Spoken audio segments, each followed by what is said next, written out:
Blood drips on flour-dusted floorboards as 5 riders drag their victim into Cedar Creek's bakery. 3 dead shopkeepers in 3 towns, but today they've made their final mistake.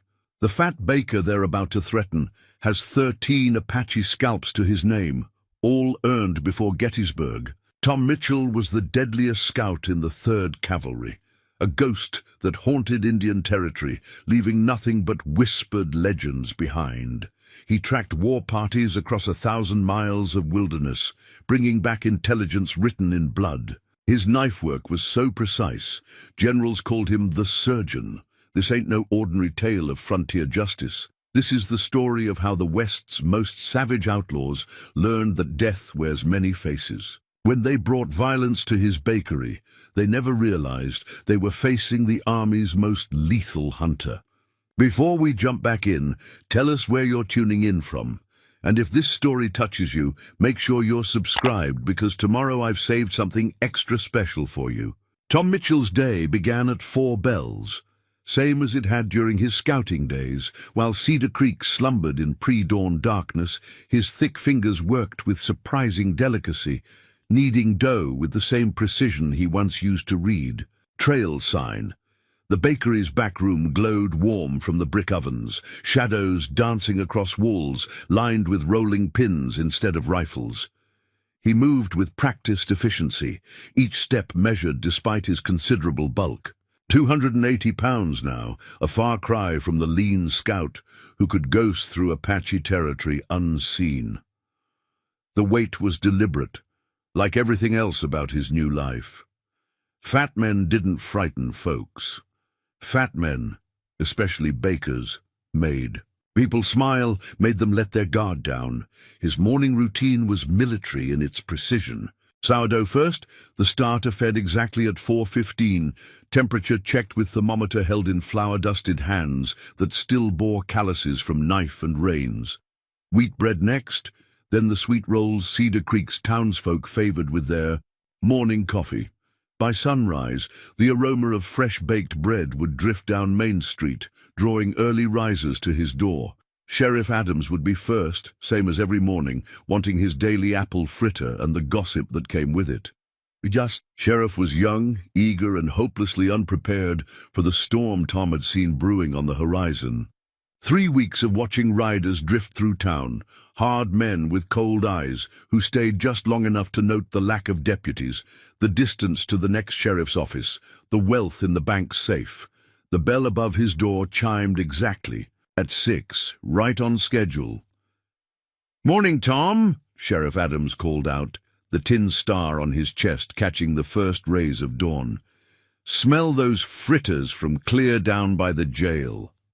Tom turned, wiping massive hands on his flour-covered apron. "Fresh. Out of the oil, Sheriff. Careful now, they're still hot." He placed the fritter on a plate with movements that betrayed nothing of the way his eyes catalogued the young lawman's worn gun belt, the slight tremor in his coffee cup, the dark circles under his eyes. "Quiet night?" Tom asked, though he already knew the answer. He'd heard the riders come in well after midnight, 6 of them, horses badly in need of rest. Their spurs had made distinctive patterns in the dust outside the saloon, patterns he'd studied by lamplight before beginning his baking. "Quiet enough," Adams replied, but his voice held a note of worry. "Though some rough types rode in late." "Been seeing more of their kind lately?" Tom nodded, sliding another fritter onto the sheriff's plate. "Town's growing, bound to attract all sorts." His tone was mild, matching his carefully cultivated image. Just another friendly baker, growing soft and content with his new life.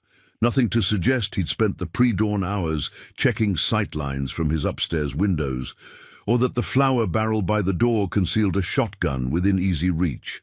The sheriff finished his breakfast quickly, leaving with a wave and a distracted smile. Tom watched him go, noting how the young man's hand kept straying to his gun, seeking reassurance from cold steel. The gesture reminded him of fresh cavalry recruits, trying to hide their nerves before their first patrol into hostile territory. As the morning rush began, Tom served his customers with the same gentle efficiency he'd maintained for 3 years. Mrs. Henderson wanted her daily loaf of sourdough. The Cooper children came for penny candies, their small faces lighting up at the sight of the massive baker who always seemed to have an extra sweet to spare. Through it all, his eyes never stopped moving, marking faces, noting weapons, building the mental map that had kept him alive through 15 years of frontier warfare. The riders from the night before didn't show themselves, but Tom knew they would. Men like that always wanted to size up their targets in daylight. He'd seen their kind before, during the war and after. The way they moved, the pattern of their camps, the precision of their reconnaissance. These weren't common bandits. They were something far more dangerous. By mid-morning, the day's baking was done, and Tom began his other routine, the one his customers never saw. In the bakery's back room, beneath sacks of flour and sugar, a trap door led to a root cellar that held more than just preserved vegetables. Here, in the cool darkness, he maintained his true craft with the same dedication he gave to his bread. In the cool darkness of his cellar, Tom Mitchell ran calloused fingers over familiar tools.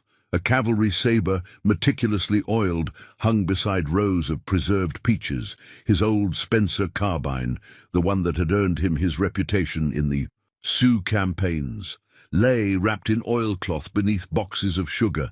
Every weapon was maintained with the same care he gave his baking implements above. The weight he'd gained hadn't softened his hands. 15 years of scout work had left permanent marks. A missing finger joint from a Cheyenne arrow, rope scars across his palms from the time he'd escaped Comanche bonds, knife calluses that no amount of kneading dough could erase. He flexed thick fingers, remembering other dawns, other dangers, Fort Laramie 68. The company had been sleeping when Tom spotted the war party's sign. 3 broken blades of grass, a displaced pebble that most men would have missed. His warning saved 43 lives that morning. General Sherman himself had presented the commendation, though Tom's name never appeared in official reports. Scout work was shadow work, and Tom had been the best. He'd tracked men across 5 territories, through blizzards and drought. The Apaches called him Fat Man's Shadow near the end, when his reputation had grown as long as his list of kills. Not that he'd ever wanted recognition. A scout's job was to see without being seen, to read the land story and disappear before the telling. The cellar's darkness felt familiar, like the nights he'd spent watching hostile camps. He'd chosen this building carefully when he came to Cedar Creek, noting the clear lines of sight from the upper windows, the multiple exits, the thick walls that could stop bullets. The ovens had been his own addition, built to military specification with hidden compartments that would make any cavalry quartermaster proud. Above, the bakery's bell chimed. Tom listened to the footsteps.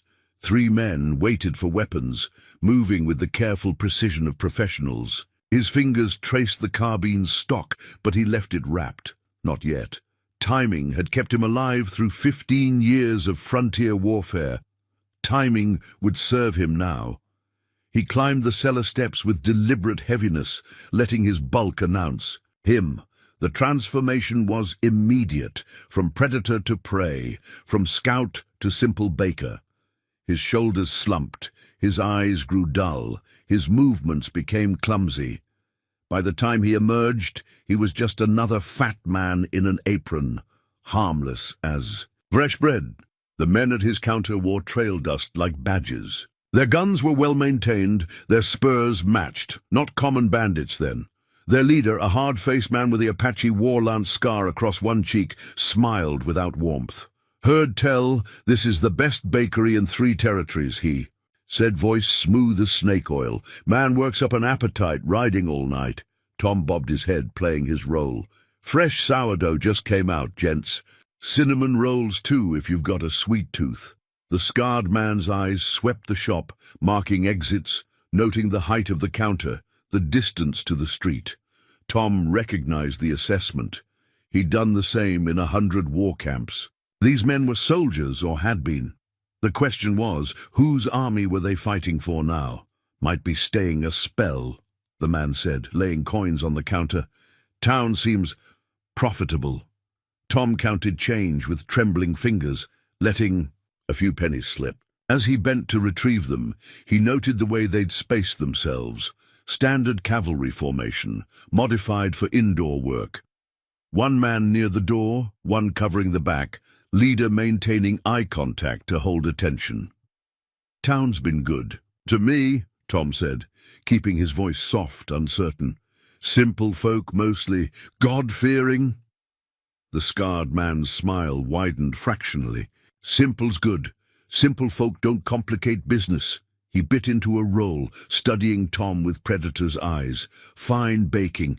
Man learns all sorts of skills after the war, don't he? The question hung like gun smoke. Tom dropped another penny, fumbled for it. War? Oh, I never served. Too fat for soldiering, Mama always said. Just learned baking from my uncle up Missouri way. They left with bread and intentions, both barely concealed. Tom watched them go, his shoulders straightening incrementally. As they disappeared down the street, in his mind, he was already calculating ranges, noting their weapon preferences, planning fields of fire. The war had taught him patience. The frontier had honed it. 3 years of hiding behind flour and sugar had perfected it. These men would learn, as others had before them, that some skills never fade, and some hunters never lose their teeth. Cedar Creek's saloon was quiet come sunset, but Tom Mitchell's trained ear caught the whispers. He sat at his usual corner table, nursing a mug of coffee, letting his bulk fill the chair in the way that made people dismiss him. Stories filtered through the evening air like smoke, tales of 3 towns up north, each hit within a month. Shops burned, merchants beaten, lawmen found face down in the dust. Raven Riders, the whisper said. 30 strong, led by Colonel Marcus Hawkins, late of the Confederate Cavalry. Tom's fingers tightened fractionally on his mug. He knew that name. Every scout who'd survived the war knew it. Hawkins had turned his military expertise to profit after Appomattox, transforming Confederate raiders into something worse. They moved like a military unit because that's what they were, disciplined, tactical, lethal. Sheriff Adams slumped at the bar, half-empty whiskey glass betraying his worries. The young lawman had telegraphed for help 3 days ago, but the territorial marshal was a week's ride away, dealing with Comanche troubles near Fort Griffin. Reckon they'll hit the bank first, muttered Bill Cooper, the blacksmith. Always. Do.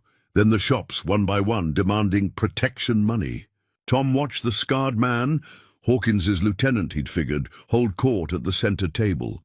The outlaw's voice carried just enough for Tom to catch pieces. Reasonable terms, peaceful solution, shame about accidents. The threat was silk-wrapped, but steel-cord. Tom had heard its like before, in a dozen Indian camps before raids. He'd learned to read violence in men's eyes the way he read sign on the trail. These men had killing in their gaze, casual as breathing. Sarah Cooper, the blacksmith's daughter, brought Tom a fresh coffee. At 17, she was Cedar Creek's brightness, helping her widowed father and working the saloon evenings. More pie, Mr. Mitchell? She asked, smiling at the baker, who always slipped her extra cookies for the orphans she helped teach. Not tonight, Sarah, Tom said softly. Best head home early. Weather's turning. The girl glanced at the clear sky, visible through the saloon's windows, but she'd grown up on the frontier. She knew some storms came without clouds. Pa was saying the same. She nodded, then lowered her voice. They've been asking questions, Mr. Mitchell, about the bank's schedule, who owns what shops. About you, too. Tom's expression didn't change, but his mind catalogued the information. They'd noticed him despite his act, or maybe because of it. Hawkins had been cavalry. He'd know about scouts, about deception. Just an old baker, Sarah, he smiled, patting his considerable belly. Nothing worth asking about. But as the girl moved away, Tom marked 4 more riders entering the saloon. Their guns were worn low, ties cut for quick draws. Their spurs matched the ones he'd seen in 3 different murder scenes up north, according to the wanted posters hidden beneath. His floorboards. The scarred lieutenant raised his voice deliberately. Town's got fat on railroad money. Time it shared some of that prosperity. Tom saw Sheriff Adams' hand twitch toward his gun. The young lawman was scared, but pride and whiskey were a dangerous mix. One wrong word, one quick draw, and Cedar Creek streets would run red. Not yet, Tom thought. The pieces weren't in place. He had preparations to make, caches to check, sight lines to confirm. A scout's patience had saved more lives than any quick draw. He levered his bulk from the chair, playing up the effort. "Evening, folks," he called out, voice gentle as rising dough. "Early start tomorrow. Bread won't bake itself." The lieutenant's eyes followed him, measuring. Tom felt the gaze like a rifle sight between his shoulder blades. He'd have to be careful now. One slip, one moment when the baker's mask cracked, and all his plans would collapse.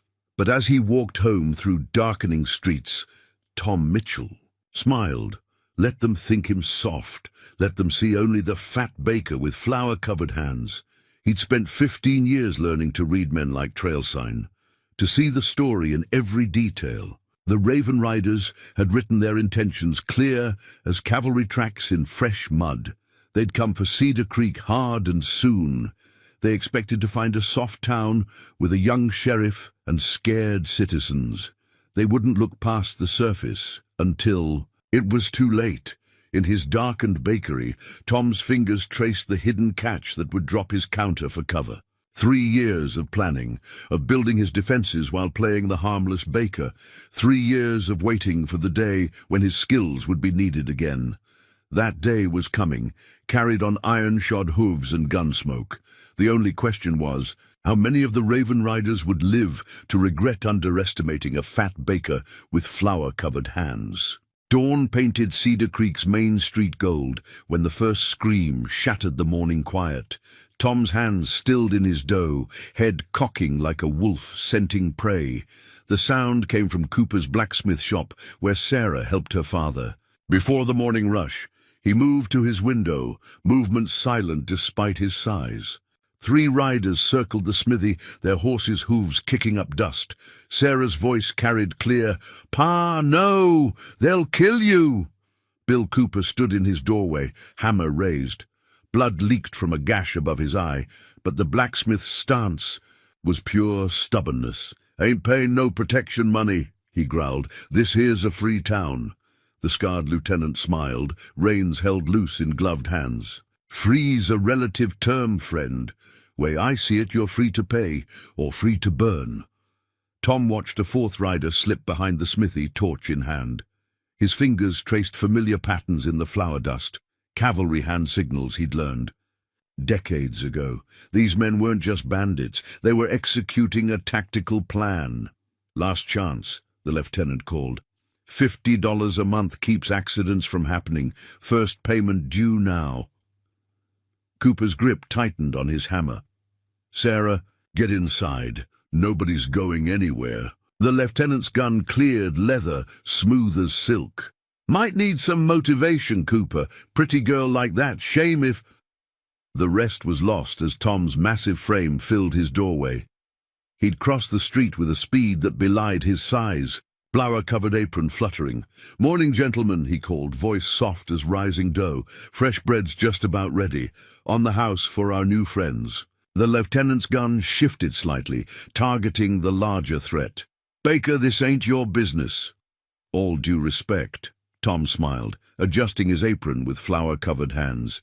"It is. Mr. Cooper here. He takes his coffee and cruller every morning, right at 6 bells. Man's got a routine." He took another step forward. "Town's got routines. Best not to disturb them." Something in his tone made the lieutenant's horse sidestep nervously. The outlaw's eyes narrowed, studying Tom's stance. "You serving advice with that bread, fat man?" "Just observations." Tom's bulk blocked Sarah from view now. "Man learns to read signs in my trade. Dough rises wrong means a storm's coming. Yeast smells off. Bread's gonna spoil. His eyes no longer dull, locked onto the lieutenant's. Smart baker reads the signs, adjusts accordingly. The lieutenant's smile turned predatory. That a threat, friend? Statement of fact. Like this fact, torch your man's holding behind the smithy. Winds shifting east. Fire starts here. Whole. The town could burn. Tom's voice hardened, including your headquarters in the Gold Nugget Hotel. Unfortunate, losing that tactical advantage. The change was instant. The lieutenant's gun steadied, his men's hands dropped to weapons. Gone was the pretense of simple bandits. These were soldiers, recognizing a threat. You know an awful lot about tactics, the lieutenant said softly. For a baker. Man picks things up. Tom shrugged his massive shoulders. Like how you've got a shooter on the bank roof, another in the livery. Standard cavalry crossfire position. Effective usually, Sarah gasped. Cooper's hammer wavered. The lieutenant's face went stone hard. You've got 5 seconds to step aside, Baker. Then we see how much that fat stops bullets. Tom sighed, heavy and sad. 4 men here, 2 covering. One by the saloon watching. His eyes went cold as mountain frost. 7 total, same number that hit Marshall Grove's town up north, same number that killed those farmers in Copper Creek. The lieutenant's gun thumbed back. 1. Here's another. Fact, Tom continued, calm as still water.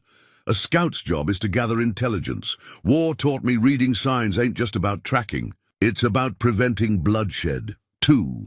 You boys are good, tactical, professional. Tom's hand moved to his apron pocket. But you made 3 mistakes. 3. First mistake, picking this town. Flour dust puffed from Tom's pocket. Second, threatening Sarah Cooper. The white cloud expanded. Third, forgetting cavalry basic training. 4. Tom's hand whipped out, casting flour into the morning air. The lieutenant's gun roared, but Tom was already moving, faster than any fat man should. The bullet passed through flour clouds as Tom's other hand produced a derringer, seemingly from nowhere. The gun barked once. The lieutenant's hat flew off. A neat hole drilled through its crown. Lesson 1 from cavalry training, Tom's voice carried clear through the ringing silence. Flour dust ignites. 1 spark from all these guns, whole street goes up. His derringer didn't waver. Lesson 2. A warning shot's a courtesy. Only get 1. For a long moment nothing moved but the bloating flour. Then the lieutenant slowly, carefully holstered his gun. This ain't over, Baker, he snarled. You just signed your death warrant. Maybe. Tom's smile was colder than his eyes. But your colonel's going to want to hear about this first. About how a simple baker knew your tactics, your numbers, your past hits. About what else he might know. The riders backed away, tactical retreat executed with military precision. Tom watched them go, derringer disappearing back into his apron as mysteriously as it had appeared. Sarah touched his arm with trembling fingers. Mr. Mitchell, best get inside, Sarah, he said gently. Better tell your pa to strike his forge hot today. Town's gonna need weapons worked soon. He turned back to his bakery, but the mask had cracked. Everyone in the street had seen it. The way he moved, the cold calculation in his eyes. The fat baker was gone, and in his place stood something far more dangerous. The war had found Cedar Creek. The only question was, how many would die before it ended? Sheriff Adams burst into the bakery an hour after the confrontation, finding Tom calmly pulling fresh bread from his ovens. The young lawman's face was flushed, his star pinned crooked in his haste. Whole town's talking, Tom. They're saying... He stopped, watching the big baker move with that newfound grace that seemed impossible for his size. They're saying you faced down Jake Hawkins, Lieutenant, that you knew things, military things. Tom set the bread aside, wiping massive hands on his apron. Sit down, Sheriff. Coffee's hot. Damn the coffee. Adams slammed his fist on the counter. I got riders coming in saying Hawkins himself is less than a day out. 30 men, heavily armed. And now I find out my town baker's been, what? A spy? A scout? Cavalry scout, Tom corrected quietly. 15 years under Sherman, retired after the Apache campaigns. He poured coffee anyway, the aroma filling the tense air. Probably should have told you sooner. Probably? Adams laughed, a harsh sound. I've been sitting in this shop every morning for 3 years, worrying about keeping peace, while a legendary scout served me fritters. Tom's eyes hardened. Peace is worth protecting, Sheriff, even with fritters. The door chimed again. Bill Cooper entered, Sarah close behind. The blacksmith's forge-hardened hands gripped a familiar weapon, a cavalry saber, years of rust obscuring its edges. Found this in Pa's old trunk, Sarah said. Thought you might need it, Mr. Mitchell. Tom took the blade. Fingers, tracing patterns in the rust. Standard cavalry issue. Your father served? Cooper nodded grimly. 4th Cavalry, until Gettysburg took my leg. Never thought I'd see another war council, but here we are. More townspeople filtered in as the morning aged. Martha Wilkins from the general store, bringing cartridges she'd hidden from the raiders. Old Jim Tucker, who'd lost an arm to Quantrill's raiders, carried a Sharps rifle wrapped in oilcloth. Each brought weapons, supplies, and the hard look of people who'd seen war before. 30 riders, Adams repeated, watching his peaceful town. Arm itself. Against what? A crippled blacksmith, a one-armed farmer, a fat baker. Against men who know the cost of peace, Tom answered, his voice carrying. Against folks who've buried enough friends to recognize when killing's coming. He looked at the gathered faces, reading the fear, the determination. Against people who understand that sometimes you pay in blood to keep what's yours. The sheriff's shoulders slumped. They'll burn every building, kill anyone who resists. No. Tom's certainty drew every eye. They'll try, but cavalry tactics don't work when the enemy knows your playbook, when they know how you think, how you move, where you'll strike. He smiled, and there was nothing of the gentle baker in it. When they face a scout who spent 15 years learning to read men like trail sign. Reading sign's one thing, Adams argued. Fighting's another. These men are killers. So am I. The words fell like stones in still water. Difference is, they kill for profit. We kill for home. Tom moved to his cellar door, lifting it to reveal racks of weapons, ammunition, supplies. Been preparing for 3 years, since I first heard. Hawkins was moving east. Man learns to read signs, he learns to read the future they predict. Sarah gasped at the arsenal. Cooper whistled low. 3 years? Hiding all this under our bread? Best place to hide a weapon is where nobody looks. Tom began distributing rifles. Ammunition. Best way to protect a town is from inside. Best. And time to fight is when everyone thinks you're soft. Adams watched his townspeople arm themselves with practiced hands. This was always coming, wasn't it? You didn't retire here by chance. Scout's job isn't just to find the enemy, Tom said quietly, is to choose the battlefield. Make them fight where you're strong, where they're weak. He patted his flour-covered counter. They'll expect us to defend the bank, the jail. Never occurred to them that a bakery might be a fortress. The sheriff studied the big man, seeing him clearly for the first time. How many in your scouting days? How many did you? 413. Tom's voice was emotionless. Everyone marked in my ledger, everyone a lesson in how men think, move, die. He lifted his old carbine from its hiding place. Today's lesson is simple. Never judge a man by his cover. Hawkins is about to learn that the hard way. Outside, Cedar Creek stirred with purpose. Shutters closed, barricades rose, weapons appeared in familiar hands. The peaceful town was transforming, preparing for the storm that rode toward them through the morning heat. The war was coming, But this time, the enemy was riding into a trap 3 years in the making, laid by a man who'd spent his life learning how to hunt other men.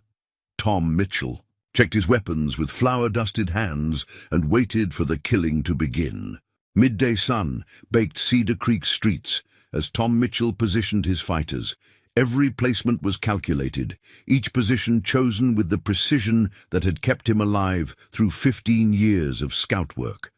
"Cooper, your forge gives clear." "Sight of the main road," he said, helping the blacksmith fortify his windows. "But they'll expect that. We'll make it obvious, draw their attention. Real kill zones from the back window, through the alley." The blacksmith nodded, understanding dawning. "Make them think they've figured our defense, while the real trap waits behind." Tom's smile was grim. "Man expects a hammer to his face. He never looks for the knife at his back." Sarah worked alongside them, her young face set with determination as she loaded spare ammunition into strategic caches. Tom watched her quick, sure movements with approval. "Your father taught you well. Wasn't just Pa's teaching I was learning from," she replied quietly. "Been watching you too, Mr. Mitchell. 3 years of little things. How you always sat, facing doors, how you counted riders entering town, how your eyes tracked gun hands." Tom's massive shoulders stiffened. She'd seen more than he'd realized. The girl had a scout's eye herself. Old Jim Tucker limped up, his one arm cradling his Sharps rifle. "Riders coming in from the south," he reported. "Just scouts, 4 men, moving like military." "Hawkins' advance party," Tom confirmed. "He'll want to know what defenses we've mounted before bringing in his main force." He turned to the gathered townspeople. "Let them see what we want them to see. Obvious barricades, clumsy preparations. Look scared, look amateur." Sheriff Adams, watching from the jail's doorway, shook his head. "Playing weak to draw them in, like a trap I saw Cheyenne warriors use once, pretending to be hurt animals to lure in hunters." "Man expects resistance, he plans for it," Tom said, checking sight lines through his bakery windows. "Man expects easy prey, he gets careless. Hawkins was cavalry. He'll think like cavalry, expect us to defend strong points, establish clear fields of fire." His eyes traced the roof lines. Never occurred to him that a bakery might be the strongest position in town. Inside his shop, Tom had transformed the peaceful storefront into a killing ground. Flour barrels filled with sand created bulletproof barriers. His counter, reinforced with iron plate, could stop a buffalo rifle round. Every window had shutters that could drop at a touch. Every door was rigged for quick barricading. "Martha," he called to the general store owner, "your roof access clear?" The stern-faced woman nodded. "Clear as you asked, 3 years back. Never did understand why you wanted that trapdoor installed till now. Best firing position in town," Tom explained. "Controls the whole main street. But we'll leave it obvious, untouched. Make them think we missed it. So they'll put their own shooter there," Sarah said, understanding. "Where we want them." Smart girl. Tom's approval was genuine. Scout's job isn't just reading sign. It's reading men, knowing what they'll do before they do it. The afternoon wore on as Tom positioned his people. Each placement was a piece of a larger plan, a web of interlocking fields of fire that would turn Cedar Creek's peaceful streets into a killing ground. But every position had a flaw, an obvious weakness that experienced military men would spot. 12 hours, Sheriff Adams estimated, watching the sun sink. Maybe less if Hawkins pushes his horses. Tom nodded, checking his old carbine one last time. He'll come at dawn. Classic cavalry timing, sun in the defender's eyes. Cool. Air for the horses. He patted his flour-dusted counter. Man gets predictable, following military doctrine. Helps us plan his funeral. The townspeople dispersed to their positions as dusk approached. Each carried weapons, ammunition, and the grim determination of those who'd seen war before. But they also carried something new, the confidence that came from having a plan, from knowing their enemy would face more than they expected. Tom watched them go, his baker's bulk casting a long shadow in the dying light. 3 years of waiting, watching, preparing. 3 years of playing the gentle baker while building a fortress beneath their feet. Tomorrow, Hawkins would learn what it meant to threaten a town protected by a scout who'd spent his life learning to kill men like him. Tomorrow, the war would begin. But tonight, Tom Mitchell baked bread one last time. The familiar motions centered him, prepared him for the killing to come. Each loaf was perfect, each roll precisely shaped by hands that had once measured death in careful portions across. The frontier. After all, a man should have breakfast before dying, even if he doesn't know it's his last meal. Night settled over Cedar Creek like a burial shroud. Tom Mitchell moved through darkness with a grace that belied his size, checking positions, adjusting sightlines. His flour-dusted hands left marks on rifle barrels that would be invisible. By dawn, in the bakery's cellar, he'd gathered his core defenders, Cooper, Sarah, Old Jim, and Sheriff Adams. A single lamp cast shadows across a hand-drawn map of Cedar Creek, each building, alley, and firing position marked with military precision. "Hawkins favors the hammer and anvil," Tom explained, thick fingers tracing attack routes. "Main force hits head-on, while flankers circle behind. Standard cavalry tactic against civilian targets." He smiled grimly. "Problem is, it only works when the civilians act like civilians. And we won't," Cooper growled, checking his rifle's action. "No." Tom's voice was cold as mountain water. "We'll act like what we are. Veterans who've seen more war than Hawkins ever did." He pointed to the map's margins. "His flankers will use these alleys, thinking they're clever. Never occur to them we've pre-sighted every approach." Sarah studied the map intently. "The livery stable. You've marked it twice. Good eye." Tom's approval was genuine. "Hawkins will want it. High ground, good cover, controls the east end of town. He'll put shooters there first thing." "So we defend it?" Adams asked. "We make him work for it." Tom's smile didn't reach his eyes. "First rule of scout work. Let the enemy have what he wants, long as what he wants is exactly where you need him to be." He moved to a heavy chest, pulling out coils of rope and black powder charges. "Cooper, your forge still hot?" The blacksmith nodded. "Kept it stoked like you asked. What are we making?"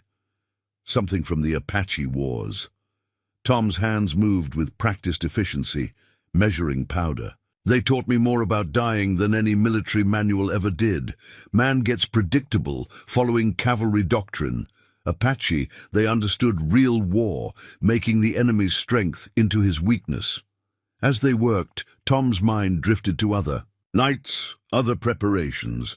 15 years of scout work had taught him 1,000 ways to kill. But it had taught him something else too, the weight of responsibility for other lives. "Sarah," he said softly, watching the girl check ammunition loads. "Your father ever tell you about Shepherd's Creek?" Cooper's hands stilled. "Tom, that ain't—" "She needs to know, Bill. They all do." Tom's voice carried the weight of old pain. "Shepherd's Creek was a settlement, 'bout like Cedar Creek. Good folks, peaceful. Raiders hit them in 68. 30 men, well-armed, military-trained. Sound familiar?" Sarah's eyes widened. "Like Hawkins." "Exactly like. I was supposed to be there." Tom's fingers traced old scars beneath his flour-dusted shirt. "Was there assigned scout, but I got careless. Took an arrow in the shoulder 2 days out. By the time I got there—" He trailed off, the memory too heavy. "How many?" Adams asked quietly. 43 dead. Men, women, children. Raiders took everything worth taking. Burned the rest." Tom's voice hardened. "Made myself a promise that day, long as I drew breath, I'd never let it happen again. Why I came here when I heard Hawkins was moving east. Why I spent 3 years planning, preparing. Playing the fat baker," Sarah said, understanding dawning. "Making everyone think you were harmless." "Apache taught me that too. Best ambush isn't just about position. It's about making the enemy believe exactly what you want him to believe." He checked his old carbine with practiced hands. Hawkins thinks he's hunting sheep. By tomorrow night, he'll know what it means to face wolves in sheep's clothing. The night deepened as they worked, transforming simple tools into weapons, peaceful streets into killing grounds. Tom moved between positions, checking, adjusting, his bulk somehow blending with the shadows in a way that made Sarah shiver. "Ain't natural," old Jim muttered, watching their former baker ghost through darkness. "Way he moves, way he thinks, like he's reading tomorrow's signs today." "That's exactly what he's doing," Cooper replied softly. 15 years of scout work. Reading sign, tracking men. He's tracking Hawkins right now, through time instead of space, reading the signs of what's coming. Tom's voice drifted back to them. "Man leaves sign without knowing it. Way he camps, way he rides, way he fights. All of it tells a story. Scout's job is to read that story before it ends." He materialized from the shadows, checking their work. Hawkins' story ends tomorrow. He just doesn't know it yet. The moon rose over Cedar Creek, painting silver shadows across streets that would soon run red. In his bakery, Tom Mitchell made his final preparations, each movement precise as a knife in the dark. Tomorrow would bring violence, death, the familiar dance of men killing men. But tonight, he was still the baker, his hands still dusted with flour instead of blood. Tomorrow would come soon enough. False dawn painted Cedar Creek's horizon blood red. Tom Mitchell stood in his bakery's doorway, reading sign that most men would miss. Dust clouds to the south, too low for natural wind. Horses moving slow, careful. Raiders trying to be subtle, and failing. 34 riders, he said quietly to Sheriff Adams. Not 30 like we thought. Picked up reinforcements. The young lawman squinted at the bare horizon. "How can you possibly? Dust patterns wrong for 30. Weight distribution. Changes the sign." Tom's eyes never stopped moving, marking positions, confirming plans. 4 more men means 4 more graves to dig. Numbers don't change the outcome, just the cleaning up after. Sarah appeared like a shadow, her father's old cavalry rifle held sure in young hands. "Tucker says he heard horses in the gulch, moving, parallel to the main force. Flankers," Tom nodded. "Hawkins spreading his net wide, thinking to catch us sleeping." His massive frame shifted, Baker's bulk disguising the predator's grace beneath. "Let's make sure they find exactly what they're looking for." Throughout the town, shutters creaked closed, rifles appeared at windows, barricades rose in carefully, in planned positions. Every defense had a flaw, a weakness that experienced military men would spot and exploit.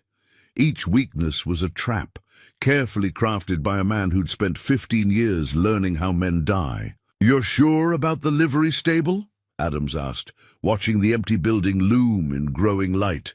"Military mind sees high ground, thinks tactical advantage."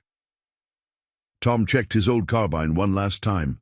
Never occurs to them that someone else might think the same way, might have spent 3 years making sure that advantage is exactly where we need their shooters to be. Hoofbeats echoed from the gulch, closer now. Sarah's hands tightened on her rifle. "They're really coming." "Been coming since the war ended," Tom said softly. "Men like Hawkins, they never stopped fighting. Just changed who they were fighting against. Turned their training against the folks they were supposed to protect." His voice hardened. "Time they learned what it means to face men who actually learned from the war, instead of just surviving it." The sun crept higher, painting Cedar Creek streets gold.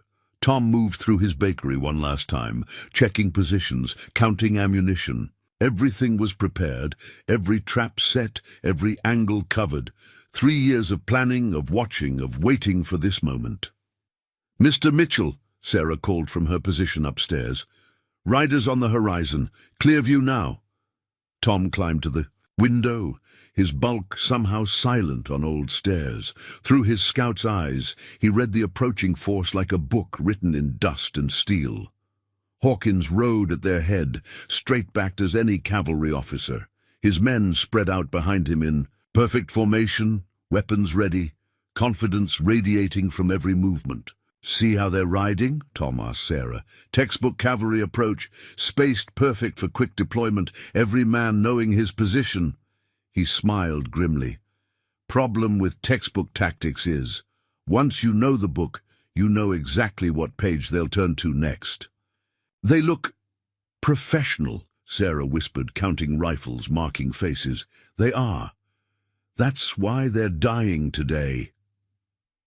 Tom's voice carried the certainty of a man reading sign that already told tomorrow's story. "Professional soldiers follow. Rules, patterns. Makes them predictable, makes them vulnerable." He turned to the girl, seeing not just Cooper's daughter, but a scout in the making. "Watch close now. Man learns more from watching death than dealing it. Everything that's about to happen I planned for. Every move they make, every position they take, every decision they think is their own. It's all been written already." The approaching force grew larger, details becoming clear in morning light. Hawkins' lieutenant, face twisted with remembered humiliation, rode close behind his commander. The others spread out, moving to pre-selected positions with military precision, exactly as Tom had known they would. "Time to bake," Tom said softly, moving back downstairs. "One last batch before the killing starts." Sarah followed, confusion clear on her young face. "Baking? Now?" "Apache taught me something important," Tom answered, his hands already working dough with familiar grace. "Man thinks clearest, fights best, when he's following his normal routine. Besides," he smiled, but it wasn't the gentle baker's smile anymore. "Dead men deserve fresh bread for their last meal, even if they don't know it's their last." Outside, Cedar Creek waited in deadly silence. Inside, Tom Mitchell shaped his bread and shaped his killing ground, each movement precise as a knife in the dark. The war was about to begin, and he'd spent 3 years making sure it would end exactly as he planned. Hawkins was about to learn what every Apache war chief, every Comanche raider, every man who'd crossed Tom Mitchell's sign had learned too late. Sometimes the deadliest predator is the one that looks like prey. Hawkins' first probing attack came with the precision Tom had expected. 6 riders, moving fast and low, charged the north end of town while the main force held back. Classic cavalry tactic: test the defenses, draw fire, locate the strong points. Tom watched from his bakery window as Cedar Creek's defenders did exactly as he'd trained them. Scattered shots, poorly aimed, making the town look exactly like what Hawkins expected. Scared civilians with guns. "Shooting high," Sarah whispered from her position, "just like you said." "Make them confident," Tom nodded, his bulk somehow invisible behind thin curtains. "Make them think they know what they're facing." The riders wheeled past the bank, weapons drawn but holding fire. Testing, probing, reading the town's defenses with professional eyes. Tom counted shots, measured responses, watched the subtle hand signals between riders. "They're marking the livery," he said softly. 3 men peeling off toward the stable, just like we planned. Sarah's rifle shifted slightly. "Should I?" "Not yet." Tom's voice was calm as still water. "Let them have it. Let them think they're clever." The 3 riders dismounted at the stable's rear, moving with practiced stealth toward the building's upper floor. Perfect military precision, exactly by the book. Tom smiled, but it wasn't his baker's smile anymore. "Watch now," he told Sarah. "Man's about to learn why Apache never attacked until they knew exactly what they were attacking." The first rider reached the stable's upper window. His boot found the carefully weakened board Tom had prepared 3 years ago. The crash of breaking wood echoed across the morning stillness, followed by a strangled cry cut suddenly short. 1. Tom counted softly. The second rider spun toward the sound, weapon rising. The rope snare Cooper had forged took him at knee height, jerking him sideways into prepared stakes. He didn't have time to scream. 2. The third man was better, faster. He got 2 shots off, both aimed at shadows, before the counterweight Tom had rigged dropped the entire hayloft floor. His last sound was surprise, not fear. 3. Tom's voice carried no emotion. Riders coming back to report. Watch how they move now. Faster, sloppier, fear's starting to work. The remaining raiders galloped back to the main force, their precision broken by what they'd seen. Tom read the story in their body language, in the way their formation wavered. "Mr. Mitchell," Sarah called softly, "Hawkins is moving." The raiders' commander sat his horse like a cavalry officer, straight-backed and proud. But Tom saw the tension in his shoulders, the way his hand kept straying to his gun. The lieutenant who'd threatened the bakery rode beside him, face twisted, with remembered humiliation. "Time to meet the baker," Hawkins called, voice carrying across the morning stillness. "Man who thinks he can outfight 30 soldiers with a town full of clerks and farmers." Tom's massive frame filled his doorway, flour-dusted apron somehow more menacing than gun belts and badges. "Morning, Colonel.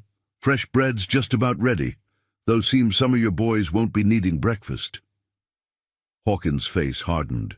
3 men against a town, acceptable losses to learn your defenses." "Learn?" Tom's laugh held no humor. "Colonel, only thing you learned is what I wanted you to learn. Same mistake you cavalry types always made, thinking Indians were savages because they didn't fight like soldiers." He patted his apron pocket. "Apache taught me better, taught me a man who fights by the book dies by the book." "Big words from a fat baker." The lieutenant's hand dropped to his gun. "Maybe." Tom's smile was colder than mountain snow. "But this fat baker just killed 3 of your best men without firing a shot. Want to test what happens when I start shooting?" Hawkins raised a hand, stopping his lieutenant's draw. "You've had your moment, Baker. Shown us what you can do. Now let me show you what 30 experienced killers can do to a town that defies me." 30? Tom's voice carried just enough mockery. "Count again, Colonel. 27 now, and the day's just starting." The raiders' commander stiffened. Tom read the change in him, the first seed of doubt taking root. Professional soldiers were predictable, but they weren't stupid. Hawkins was starting to realize he faced more than just a clever trap. "Last chance," Hawkins called. "Surrender the town. We kill quick and clean. Resist. We kill slow and messy." Tom's hands, dusted with flour rather than gun smoke, moved with deliberate slowness. "Colonel, been reading your sign for 3 years. Been planning this day since I first heard you were moving east. Every move you're about to make, every tactic you're about to try, I've already counted it." He turned his back, a deadly insult from one warrior to another. "Come ahead when you're ready. Bread's almost done. Be a shame for it to get cold before you die." The bakery door closed with terrible finality. Inside, Tom moved to his positions, checking weapons that had waited 3 years for this morning. "They'll come hard now," he told his defenders. "Man's pride gets wounded. He gets predictable. Hawkins'll hit us with everything, trying to prove he's still in control." Sarah's young face was set with determination. "We're ready." "No." Tom's voice was gentle. "You're not. Not for what's coming, but you're going to learn what those Apache taught me. Sometimes the best warrior isn't the strongest or the fastest. Sometimes it's the one who's spent the most time planning how his enemy is going to die." Outside, Hawkins was already deploying his men, moving them into classic cavalry assault formations. But his movements had lost their precision, hurried by anger and wounded pride. Tom Mitchell watched through flour-dusted windows, reading the story written in dust and death, knowing exactly how this chapter would end. The killing was about to begin in earnest, and he'd spent 3 years making sure it would end exactly as he planned. Hawkins's main assault came exactly as Tom had predicted. 3 groups hitting simultaneously, one at the bank, one at the jail, one driving straight down Main Street. Classic cavalry tactics, trying to split the defenders' attention. Watch. The angles, Tom told his people, moving between positions with that uncanny grace. They're focused on what they can see, won't be looking for what's hidden. The raiders hit hard, guns blazing, horses kicking up dust clouds that filled the street. But Tom had spent 3 years planning for this moment.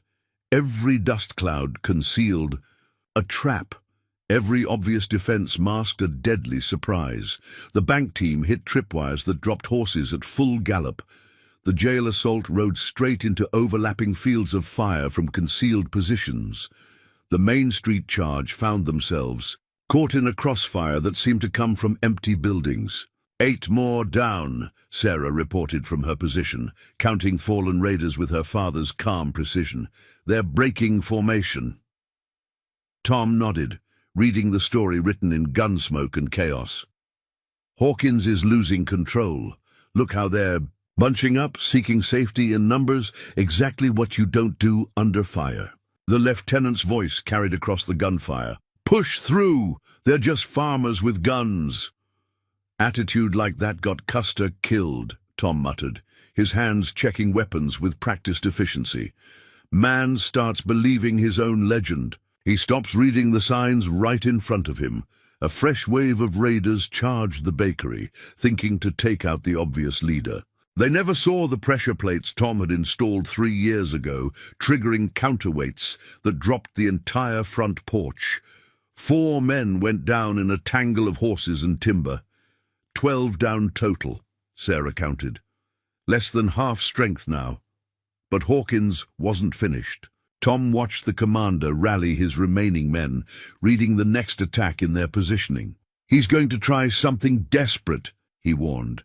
Man loses half his force. He starts thinking with his pride instead of his training. The raiders. New formation confirmed his reading. They were bunching up for a concentrated assault, preparing to overwhelm a single point with overwhelming force. The stable, Tom said suddenly. They think we've forgotten about it after the first trap, going to try to take the high ground again. He smiled, but it wasn't his baker's smile anymore. Apache taught me something about that. Man who takes the high ground without checking it first, he's just climbing up to his own funeral. The raiders' charge toward the stable was perfect military precision, exactly by the book. They never saw the thin wires Tom had strung 3 years ago, waiting for exactly this moment. Never noticed the carefully weakened support beams, the prepared demolition charges. Cover your ears, Tom warned his defenders. The explosion wasn't large, but it was precisely placed. The stable's upper floor collapsed inward, taking 5 more raiders with it. The remaining attackers scattered, their formation shattered, their confidence broken. 17 down, Sarah whispered, her voice carrying a mixture of awe and horror. Don't count them yet, Tom cautioned. Wounded animals the most dangerous. Hawkins has got 1 more card to play.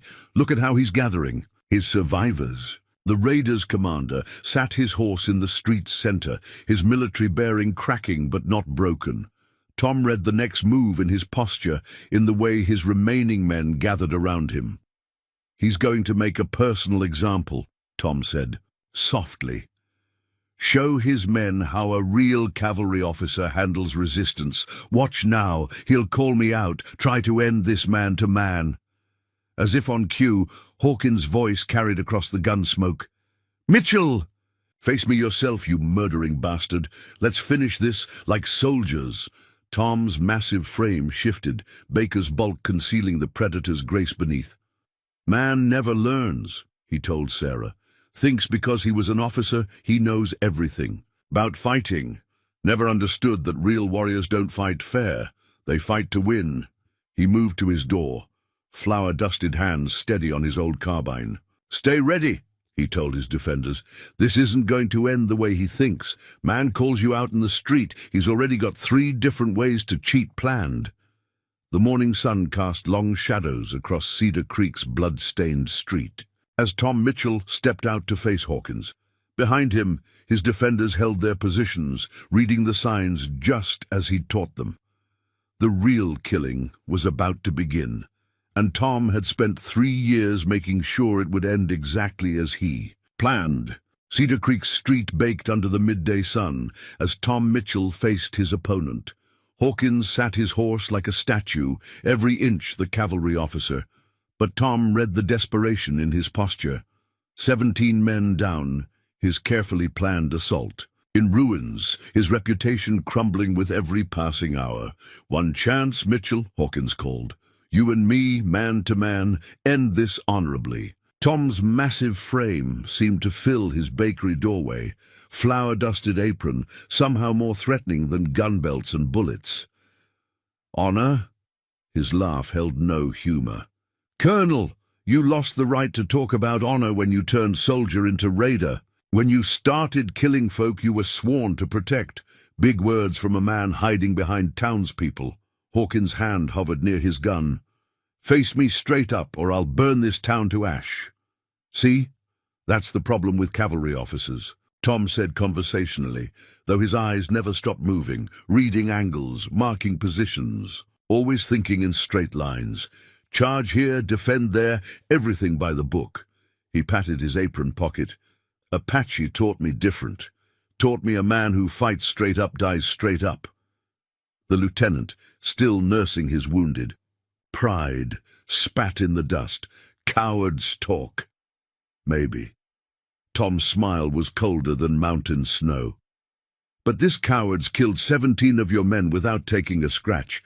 Want to test your luck against those odds?" Hawkins shifted in his saddle, and Tom read the tell, the subtle tensing that meant treachery was coming. "Now, Sarah," he said quietly. A single shot cracked from the bakery's upper window. Hawkins's lieutenant screamed as his gun hand exploded. In blood, his drawer interrupted halfway. "Good girl," Tom nodded. "Man telegraphs his moves. He deserves what comes after." Hawkins' remaining men had their weapons up now, but uncertainty showed in their stances. They'd lost too many companions to Tom's traps, seen too many carefully planned attacks fall apart. "See your problem, Colonel." Tom's voice carried clear. In the sudden silence, "You're still thinking like it's the war, like having more men and more guns means you win." He gestured at the blood-stained street. "But I've been fighting this battle for 3 years already. Every position you took, every move you made, I planned it all while you were still raiding farms up north." "You're one man," Hawkins snarled. "One fat baker against my whole crew." "One scout," Tom corrected quietly. "One man who spent 15 years learning how men think, move, die. One man who's been reading your signs since before you knew you were leaving it."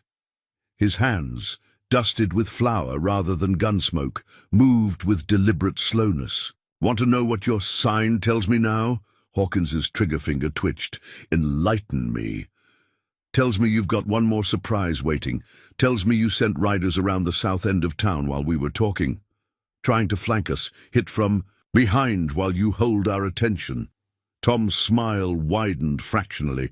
"Tells me you still haven't learned that everything you do, everything you think is clever. I planned for it 3 years ago." As if on cue, explosions rocked the south end of town. Screams echoed as more of Tom's traps claimed their prey. 22 down, Tom counted calmly. 5 left, including you. "Want to see what else I've got planned?" But Hawkins wasn't finished. Tom saw the change in him, the moment when desperation overcame training. "Burn it!" the commander screamed. "Burn everything!" His remaining men reached for hidden torches, prepared to turn Cedar Creek into an inferno. But Tom had spent 3 years planning for this too. "Now that," he said softly, "was the last mistake you'll ever make." His hands moved, and suddenly the gentle baker was gone. In his place stood the deadliest scout the frontier had ever known, the man who'd tracked war parties across 1,000 miles and brought back intelligence written in blood. "Sarah," he called, voice carrying clear as rifle shot, "show them what happens when they threaten our home." The real battle for Cedar Creek was about to begin, and Tom Mitchell had saved his deadliest traps for last. As Hawkins' men reached for their torches, Tom's voice cut through the tension like a knife. "Before you burn my town, Colonel, might want to ask yourself why your fire arrows ain't flying yet." Hawkins stiffened in his saddle. Tom read the shock. In his posture, the realization that his secret weapon had been discovered. "That's right," Tom continued, flour-dusted hands steady.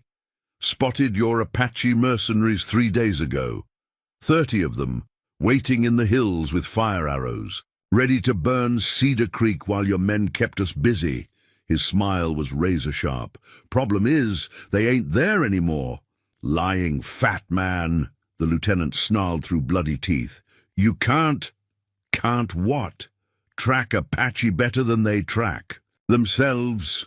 Tom's laugh was cold as mountain water. "Boy, I learned tracking from Grey Wolf himself. Same war chief who's about to settle his own score with Hawkins." The color drained from Hawkins' face. "Grey Wolf is dead. Died at Fort Mason. Died fighting raiders who wore cavalry uniforms," Tom finished. "Raiders who massacred his women and children while flying Union colors. Raiders led by a certain colonel who turned outlaw after the war." Sarah's sharp intake of breath carried from the bakery window. She was learning, reading the signs just like Tom had taught her. 3 years ago, Tom continued, I tracked Grey Wolf to his new camp, told him Hawkins was moving east, building a new army, told him how the colonel had used military tactics to trick and kill his people. His massive frame shifted, Baker's bulk concealing the predator's grace beneath. "Know what he told me?" Hawkins' horse danced nervously, sensing its rider's fear. "You're stalling, Baker. Your Apache are dead, Colonel. All 30 of them." Tom's voice carried no emotion. "Grey Wolf's warriors hit their camp last night. Every mercenary you hired is feeding the crows, and 500 Chiricahua are watching this town right now, making sure justice gets done proper." The remaining raiders looked to their commander, uncertainty clear in their postures. They were killers, but they knew Apache warfare, knew what 500 warriors could do to men caught in the open. "Still want to burn my town?" Tom asked, softly. "Grey Wolf's boys got special plans for men who use fire, ancient traditions about cooking folks alive, real slow-like." "You're lying," Hawkins whispered, but his voice cracked. "This is just another trick." Tom reached into his apron pocket, movements deliberate. The object he pulled out brought gasps from the raiders, a warrior's coup stick decorated with fresh scalps. "Grey Wolf sent this an hour ago," Tom said. "Your Apache mercenaries' scalps, all 30 of them, said to tell you he's been planning this day longer than I have." He smiled, but it wasn't his baker's smile anymore. "See, Colonel, that's the thing about scouts. We don't just read sign. We make alliances, build plans within plans, spend years setting up one perfect moment."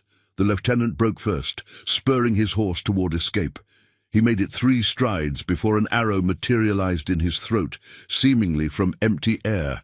"That's one," Tom counted calmly. "Want to see what happens to the rest?" Hawkins' remaining men bunched together, weapons swinging wildly at shadows. They'd fought lawmen, soldiers, even other raiders, but the prospect of facing Grey Wolf's vengeance turned their blood to ice. "Last chance, Colonel," Tom said. "Surrender to me, face frontier justice, or try running, face Apache justice." His voice hardened. "Personally, I'd pick the hanging. Grey Wolf's got 3 years of creative ideas stored up." Movement flickered at the edge of town, shadow shapes that might have been warriors, might have been wind. The raiders' horses whinnied, smelling blood on the air, but as fear gripped his men, Tom saw something change in Hawkins. The colonel's face twisted into a savage grin, and suddenly Tom was reading new sign that said this wasn't over. "Yet well played, Scout," Hawkins said softly, "but you forgot something important. Man who's already dead don't fear dying much." His hand moved, not to his gun, but to his jacket. "Got my own plans within plans, own allies waiting for signals." Tom's eyes narrowed, reading the new story unfolding before him. 3 years of planning, and suddenly there was sign he hadn't expected. Sign that said the real battle for Cedar Creek was just beginning. Hawkins' hand emerged from his jacket, holding not a weapon, but a brass cavalry horn. One note rang out across Cedar Creek's blood-stained street, echoing off empty buildings. Tom's eyes narrowed, reading the new sign unfolding before him. "Sarah," he called quietly, "count riders." "Nothing yet, Mr. Mitchell, but—" She stopped suddenly. "Dust clouds, West Ridge. Lots of them." "How many?" Tom's voice remained calm, though his mind was racing, recalculating. 40, maybe 50, moving fast, military formation." Hawkins' savage grin widened. "Remember the 7th Cavalry Scout, the men you betrayed at Yellow Fork?" Tom's massive frame went still as death. "Those men are dead. Whole unit wiped out in 69. That's what the Army wrote in their books. Easier than admitting half a company went rogue." Hawkins raised his voice. "Ain't that right, Captain Morrison?" A new rider appeared at the edge of town, wearing a dust-covered Union cavalry uniform. More followed, their uniforms a mixture of blue and grey, their faces hard as granite. "Hello, Mitchell," Morrison called. "Been a long time since Yellow Fork, since you sold us out to the Apache." "Sold you out?" Tom's laugh held no humor. "I reported your war crimes, reported how you were murdering civilians, burning villages. Wasn't my fault the Apache found your camp before the Army could arrest you. 28 good men died that night," Morrison spat, "because a scout got too righteous. 36 women and children died before that," Tom replied coldly. "Because soldiers forgot their honor." Sarah's voice shook slightly. "Mr. Mitchell, more riders, north and south. We're surrounded." Tom read the new story written in dust and steel. Morrison's rogue cavalry unit, men who'd turned outlaw after their crimes were discovered.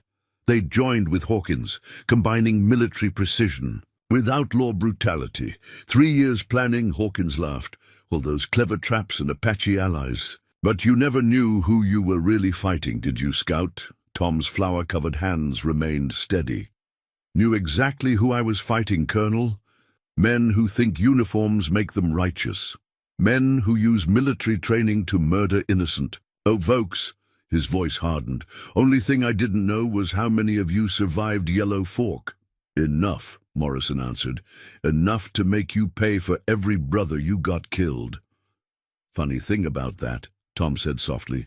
"Man spends 15 years scouting, he makes more than just Apache allies." His massive frame shifted, Baker's bulk concealing the predator's grace beneath. "Sarah, give the signal." The girl's rifle cracked 3 times, and suddenly the hills around Cedar Creek came alive. Riders appeared like ghosts, but these weren't. Apache warriors. These men wore a mixture of civilian clothes and old military gear, their faces weathered by years of frontier justice. "Remember the scouts at Yellow Fork?" Tom's smile was razor-sharp. "The ones who helped me report your war crimes? They've been waiting too. Been watching, tracking, marking every raid you made." Hawkins' face went pale as he recognized faces. "The Texas Rangers who've been following us." "Scouts," Tom corrected. "Working with Rangers, Marshals, even some Apache. Building evidence, tracking your movements. Yellow Fork wasn't the end, Colonel. It was just the beginning." Morrison's rogue cavalry unit wavered, caught between Tom's hidden allies and Grey Wolf's warriors. Their military precision counted for nothing now, surrounded by men who'd spent decades learning to hunt other men. "See your problem?" Tom asked quietly. "You thought this was about one town, one Baker with clever traps."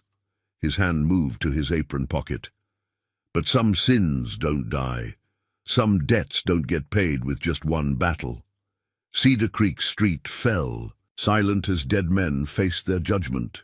Tom Mitchell stood in his bakery doorway, flour-dusted hands steady, reading the final chapter of a story 15 years in the making.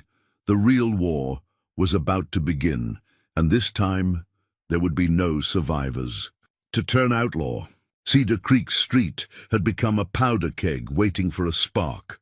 Hawkins' raiders faced off against Morrison's rogue cavalry, while Tom's scout allies and Grey Wolf's warriors held the high ground. 15 years of vengeance and justice, balanced on a knife's edge, 120 men out there, Sarah whispered from her position. All killers. All dead men, Tom corrected quietly. Just don't know it yet. His massive frame moved with deadly purpose as he positioned his people. Cooper, take your crew to the forge. When the shooting starts, they'll try to flank through the alleys. The blacksmith nodded grimly. Got something special waiting for them. Been forging more than horseshoes these past 3 years. Tom turned to Sheriff Adams. Your boys know what to do when the signal comes, just like you planned, the lawman answered. Though I still don't understand how you knew Morrison's men would come, how you got all these scouts and rangers in position. Man, leave sign, Tom said softly. Been tracking these outlaws since Yellow Fork, watching them gather allies, build their forces. Knew they'd want more than just revenge. They'd want to build something. Army of their own, made up of raiders and rogue soldiers. His flour-covered hands checked weapons with practiced efficiency. So I built something too. Network of scouts, lawmen, warriors, all of us waiting, watching, marking their movements. Cedar Creek wasn't their target. It was our trap. Outside, Hawkins and Morrison were positioning their men, falling back.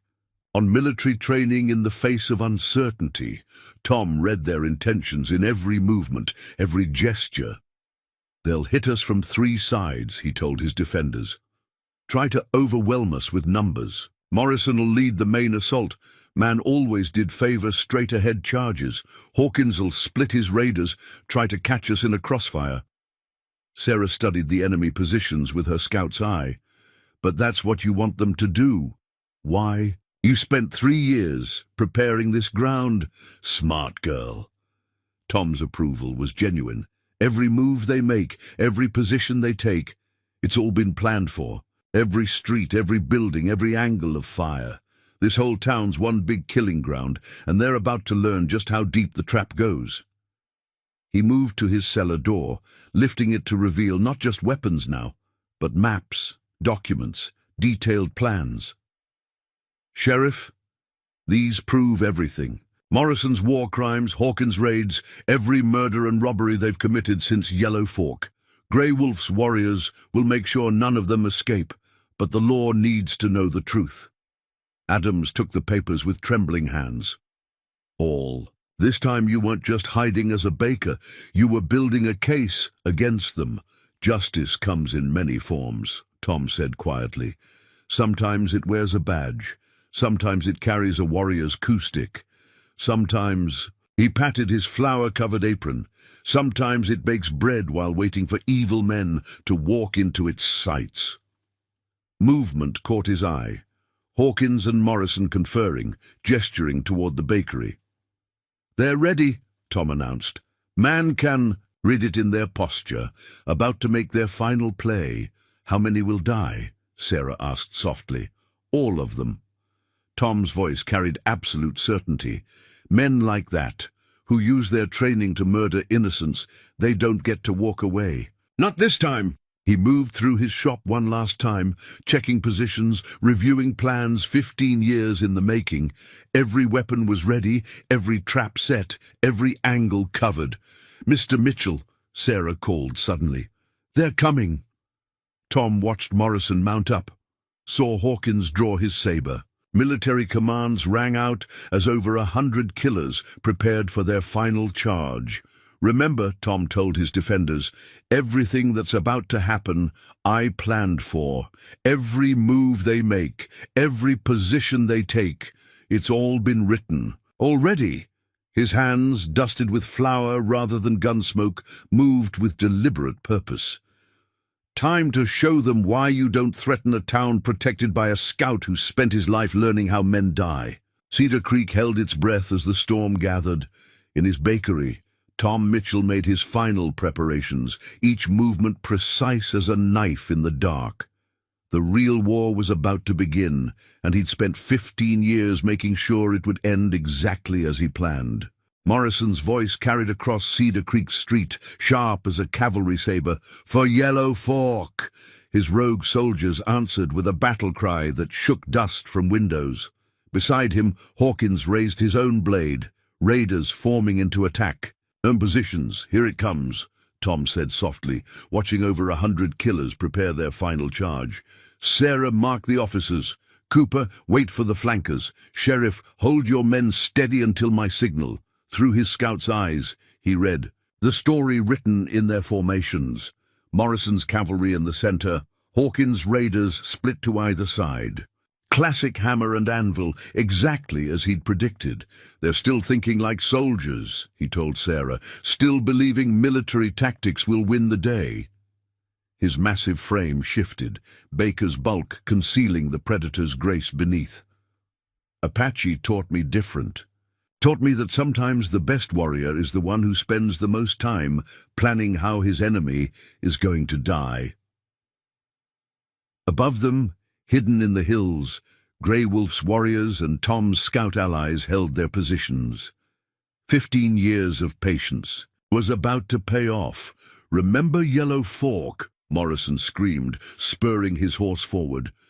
His rogue cavalry followed, sabers catching sunlight as they charged straight down Cedar Creek's main street. Watch now, Tom said quietly. Man's about to learn why Apache never attacked until they knew exactly what they were facing. The charge was perfect military precision, horses thundering in formation, weapons raised for the kill. They never saw the thin wires Tom had strung 3 years ago, waiting for exactly this moment. 3, Tom counted softly. 2. Sarah's rifle steady on her targets. 1. Morrison's front line hit the wires at full gallop. Horses went down screaming, riders thrown clear, perfect formation dissolving into chaos. But that was just the beginning. Cooper's voice rang out from the forge. Now! The street erupted as hidden charges detonated, not to kill but to scatter. Horses reared, formations broke, and suddenly the proud cavalry charge had become a tangled mass of confusion. Phase 2, Tom commanded. Sarah's rifle cracked 3 times. 3 officers fell from their saddles, their commands dying in their throats. Around them, the town came alive as Tom's defenders opened fire from 100 hidden positions. But Morrison and Hawkins weren't finished. Even as their main force faltered, their flanking teams struck. Raiders poured through the alleys, thinking to catch the defenders in a crossfire. Let them come, Tom said calmly. Every move they make, every position they take, it's all been planned for. The raiders found death waiting in those alleys. Cooper's specially forged traps sprang shut, Grey Wolf's warriors struck from above, and Tom's scout allies cut off their retreat. My God, Sheriff Adams whispered, watching the killing unfold. You've turned the whole town into one giant trap. Not the whole town, Tom corrected, his hands steady on his old carbine. Just every place they might think to attack from, every position their military training would tell them to take. Morrison's voice carried over the chaos, desperate now. Push through! Get to that bakery! And that, Tom said softly, is the final mistake. Man gets desperate, he falls back on what he knows, what he thinks is certain. His smile was colder than mountain snow. Time to show them why certainty gets men killed. The street had become a storm of gunfire and dying horses. But through it all, Tom Mitchell stood in his bakery doorway, flour-dusted hands steady, reading the final chapter of a story 15 years in the making. Sarah, he called, voice carrying clear as a rifle shot. Show them what happens when they threaten our home. The real battle for Cedar Creek was about to begin, and Tom had saved his deadliest traps for last. Cedar Creek Street had become hell's own kitchen, smoke thick as baking flour, gunfire crackling like kindling. Morrison led what remained of his cavalry in a desperate charge toward the bakery, while Hawkins's raiders fought a losing battle. In the alleys, Tom Mitchell stood in his doorway, reading death's story written in gunsmoke and blood. Time to show them what 15 years of planning looks like, he said softly. Sarah, mark the leaders. Cooper, spring the forge trap. Sheriff, drive them toward the kill zone. Everything happened at once. Sarah's rifle cracked from above, dropping. Morrison's lieutenants with surgical precision. Cooper's Forge erupted in flames, cutting off the raiders' escape routes.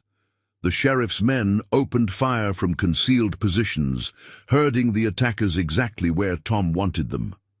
"You're dead." "Mitchell!" Morrison screamed, his cavalry training abandoned in favor of raw hatred. "Yellow Fork's gonna look like a Sunday picnic when we're done." "Yellow Fork," Tom's voice carried clear despite the chaos. "Keep talking about Yellow Fork, Morrison. Tell these men how you murdered women and children. Tell them how you used Union colors to commit war crimes." The words hit harder than bullets. Several of Morrison's men pulled up short, uncertainty clear in their postures. They'd joined a cavalry unit, not a band of murderers. "He's lying." Morrison's face was twisted with rage. "The scout betrayed us, fed us to the Apache." "Did I?" Tom's massive frame shifted, Baker's bulk giving way to Scout's grace. "Or did I just report what I saw? 36 civilians dead, women, children, elders, all killed by men wearing Union blue." More riders hesitated. Tom read the story in their eyes. Men who'd followed orders without questioning, now facing the truth of what they'd become. "Keep firing," Hawkins shouted from the alley. "Kill them all." But Tom had spent 15 years planning this moment. Each shot from his defenders picked off another leader. Each explosion drove the attackers deeper into his trap.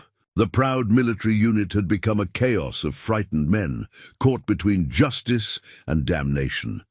"Last chance," Tom called out.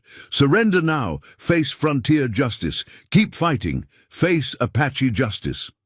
His smile was razor-sharp. Grey wolves. Been waiting 15 years to balance accounts. War cries echoed from the hills as Apache warriors revealed their positions. At the same time, Tom's scout allies emerged from hiding, rifles trained on the surrounded attackers. Morrison's response was pure madness. He spurred his horse straight at the bakery, saber raised, screaming incoherently. Behind him, Hawkins led his remaining raiders in one final charge. "Now," Tom said quietly, the street erupted. Hidden charges detonated in precise sequence, cutting the attack into isolated pockets. Sarah's rifle spoke again and again, dropping officers with mechanical precision. Cooper's Forge belched flames that drove horses mad with panic. But Tom saved his deadliest trap for last. As Morrison and Hawkins reached the bakery, his massive hands moved with scout speed. Hidden levers dropped, transforming his peaceful shop into a killing ground. The floor beneath the attackers vanished, dropping them into the cellar he'd spent 3 years preparing. Walls shifted, channels opened, and suddenly the proud commanders found themselves trapped like rats. 15 years, Tom said, looking down at his captured prey. 15 years tracking you, planning this, preparing this ground. Every move you made, every decision you thought was yours, it was all written before you got here. Morrison's face was a mask of hatred. "Kill us then. Finish what you started at Yellow Fork." "Kill you?" Tom's laugh held no humor. "No, Colonel. Killing's too easy. You're going to live. Going to face trial for every murder, every raid, every crime you committed while wearing that uniform." His voice hardened. "Going to watch while the world learns what really happened at Yellow Fork." Above them, the battle was ending. Surrounded by Apache warriors and frontier scouts, facing the truth of their leaders' crimes, the remaining attackers threw down their weapons.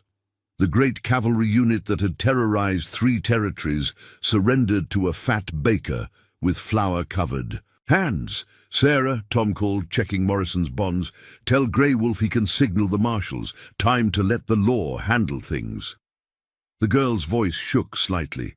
"It's really over?" "This part is." Tom's massive frame straightened, 15 years of planning finally complete. Yellow Fork's been avenged. Justice has been served. Time for this old scout to go back to baking bread. But as he turned toward his ruined shop, Tom Mitchell smiled. After all, a man needed something to do while watching for the next sign of trouble on the horizon. Dawn painted Cedar Creek gold as Tom Mitchell pulled fresh bread from his rebuilt ovens. 3 months had passed since the battle that cleared his name and brought justice to Yellow Fork. The bakery still showed scars from the fighting, but like its owner, they were worn with pride. "Morning, Mr. Mitchell," Sarah called, entering with her father's old rifle slung across her back. She'd taken to morning patrols, reading sign just as Tom had taught her. 2 riders coming in from the south, moving careful, military-like. Tom smiled, noting how she'd picked up his way of studying movement. "Marshals," he said, dusting flour from massive hands, "coming to collect final testimonies for Morrison's trial." The trial had become legend across 3 territories. 47 witnesses had testified about Yellow Fork and the crimes that followed. Morrison, Hawkins, and their officers would hang before winter. The rest of their men faced prison or Indian Territory labor camps. Sheriff Adams entered next, his tin star polished bright. "Quite a crowd gathering," he said, accepting a fresh roll. "Seems every lawman and scout in 3 territories wants to hear how a fat baker outsmarted 100 killers." "Let them wonder," Tom replied, his bulk somehow graceful as he worked. "His dough. Man's reputation is like bread, best when it rises natural." Grey Wolf himself had come to town after the battle, speaking words that brought peace between his people and Cedar Creek. The old war chief had recognized a kindred spirit. In Tom, a warrior who fought with mind more than muscle. "You'll stay?" Sarah asked suddenly, watching Tom check his ovens. "Now that it's finished, now that Yellow Fork is avenged?" Tom's hands stilled on his rolling pin. "Justice is like baking," he said finally. "Never really finished. Always another. Batch needed?" He smiled, but it wasn't his old baker's smile anymore. "Besides, someone needs to teach you proper scout work. Where you read sign might make a fair tracker yourself one day." Cooper limped in, his forge-scarred hands carrying fresh horseshoes. "Town's changing," the blacksmith observed. "More folks. Incoming in, looking to settle, feeling safer, knowing what protects them." "Not what," Tom corrected quietly. "Who?" Every person who stood their ground that day, every hand that held a rifle or set a trap. Town's only as strong as its people. The morning sun climbed higher, painting shadows across Cedar Creek's healing streets. Tom Mitchell moved through his bakery with the same deadly grace that had brought justice to Yellow Fork, but his hands were covered with flour now instead of blood. The war was over, the enemies defeated, the old debts paid. But as he worked his dough with careful precision, Tom smiled. After all, a scout's job was never done, and there would always be sign to read on the horizon. Above his door, a new sign swung in the morning breeze: Mitchell's Bakery, fresh bread daily. But those who knew, those who had seen the baker, become the scout and back again, read a different meaning in those words. Fresh bread, fresh justice, fresh hope. All rising together in a town that had learned its greatest protector was a fat baker with flour-covered hands.